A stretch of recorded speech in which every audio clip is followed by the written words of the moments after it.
தனுசு ராசிக்கு எப்படிப்பட்ட பலன்கள் நடக்க போகுது ஐயா சொல்லுங்க. தனுசு ராசிக்கு 1-4 கூறியவர், அதாவது தனுசு ராசிக்கு அதிபதியே குரு என்பதனால் அவர் 6க்கு போயிட்டாரு. 6ஆம் இடத்தில் இருக்கும் பொழுது கண்டிப்பாக மிகப்பெரிய பாதிப்புகள் உருவாக்குவது இல்லை.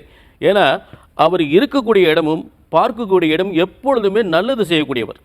அதில் எந்தவித மாற்றமே இல்லை. ஏன்னா ராசிக்கு அதிபதி ரெண்டுமே, அதாவது 1-4 கூறியவர்.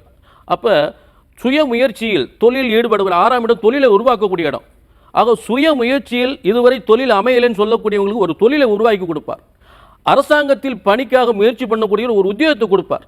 அதில் எந்த மாற்றம் இல்லை. குடும்பத்தில் பிள்ளைகளால் ஏற்கனவே கடந்த ஆண்டுகள் ஏற்பட்ட பிள்ளைகளால் ஏற்பட்ட பிரச்சனைகள் தீரும். கடன் பிரச்சனை, சொத்து பிரச்சனைலாம் 12ஆம் இடத்தில் தீரக்கூடிய, தொழில் மூலம் வருமானம் மூலம் முன்னேற்றம் அடைந்து அந்த 12ஆம் இடத்தை பார்க்கும் பொழுது அது முன்னேற்றமான காலமாக விரயங்கள், அதாவது இதுவரை ஏற்பட்ட விரயங்கள்லாம் தீர்ந்து அந்த சொத்து பிரச்சனை, கடன் பிரச்சனை தீரக்கூடிய நிலை ஏற்படும்.